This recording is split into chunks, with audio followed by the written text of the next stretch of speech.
En esta pequeña serie de videos nos vamos a acercar paulatinamente a lo que podría ser una definición de la filosofía, no solo en los países occidentales y en los países occidentales, sino también que nos vamos a acercar a lo que podría ser el desarrollo y la historia del estudio de la filosofía, no solamente en Latinoamérica, sino más específicamente en Colombia. Para el efecto vamos a utilizar un libro de texto publicado por allá en la época de 1980 como libro de texto del bachillerato en Colombia por un eminente filósofo llamado Luis Enrique Orozco Silva, y el libro se titula Filosofía 2. Este libro es altamente recomendable por sus altísimos conocimientos de filosofía y sobre todo por la manera clara con que este filósofo expresa los conceptos y la historia de la filosofía. Así que con relación al tema que nos trata en este momento, vamos a intentar primero definir o tratar de entender cómo se define la filosofía en los países occidentales.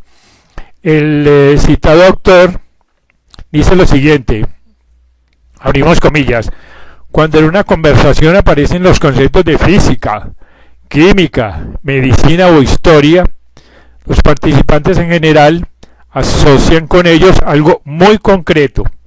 Se llega a surgir, si hay una diferencia de opiniones, se pueden consultar un diccionario o alguno de los manuales corrientes, o bien recurrir a un especialista más o menos destacado en la materia en cuestión. Así que la definición de cada una de estas ciencias se deduce directamente de su posición en la sociedad actual. Y aunque ello podría hacer en el futuro los más grandes progresos, aunque es previsible que, por ejemplo, la física y la química llegarán a funcionarse algún día. Sin embargo, nadie se interesa realmente por definir esos conceptos, de otro modo como no sea relacionados con las actividades científicas que en ese momento se encuadran en tales denominaciones. Y continúa el artículo diciendo, con la filosofía no ocurre lo mismo. Supongamos que le preguntáramos a un proveedor de filosofía qué es la filosofía. Y si tenemos suerte y damos por casualidad con un especialista que no rechace por principio las definiciones, nos dará una.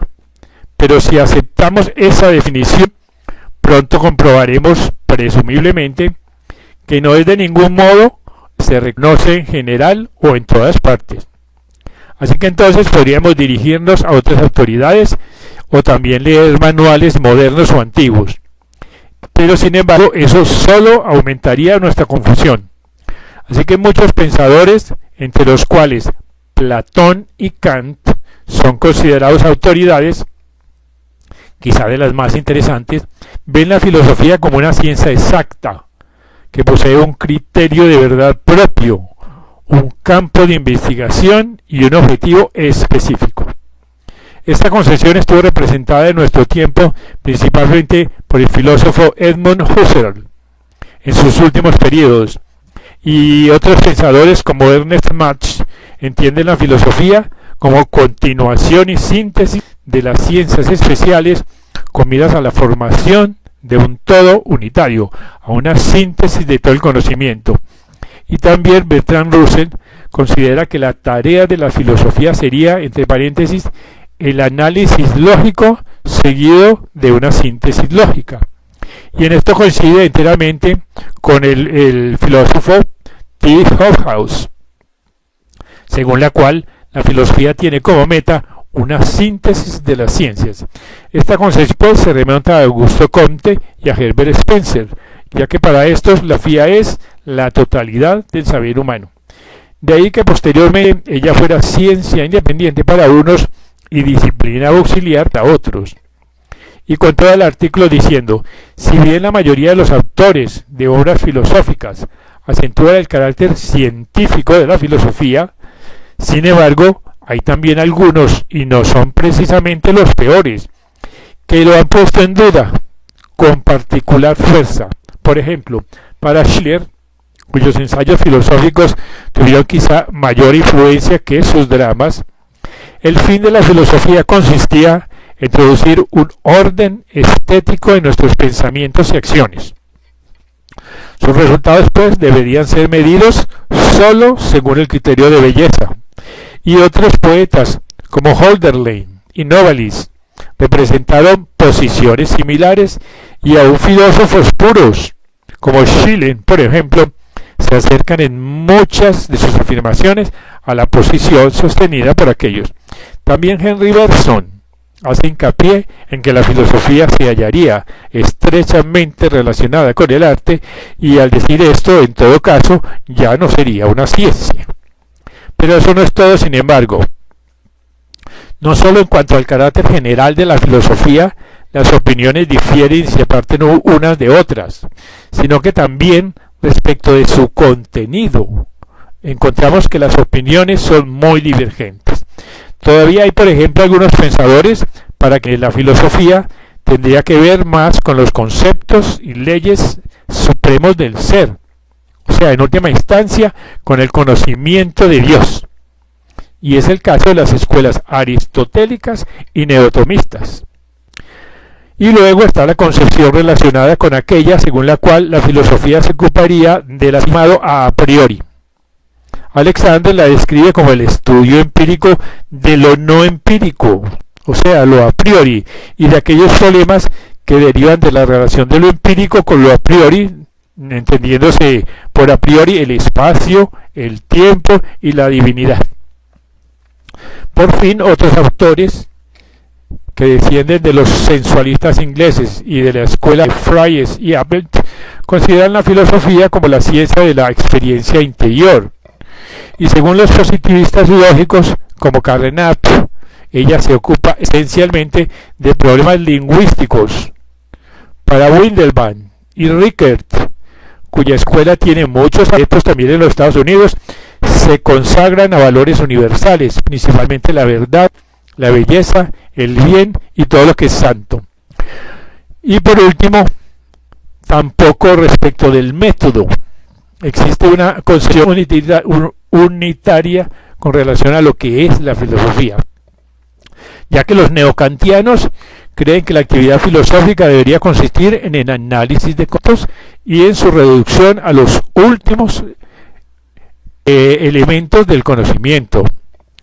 Autores como Bergson y Max Schiller consideran la intuición de esencias como el acto filosófico decisivo, y el método fenomenológico de Husserl y Heidegger es la antítesis del empirismo criticismo de Marx y Averroes, y la lógica de Russell, Whitehead y sus discípulos. Así que este es el enemigo declarado de la dialéctica hegeliana. El modo de filosofar depende para algunos, como William James, del carácter y la experiencia de quien filosofa. Hasta el momento hemos mencionado todas estas definiciones para demostrar que la situación en la filosofía difiere de las demás actividades intelectuales, y por más que en ellas existan muchos puntos de controversia, se emite de todas maneras una orientación general. Los principales representantes de cada ciencia están más o menos de acuerdo en cuanto al objeto y al método.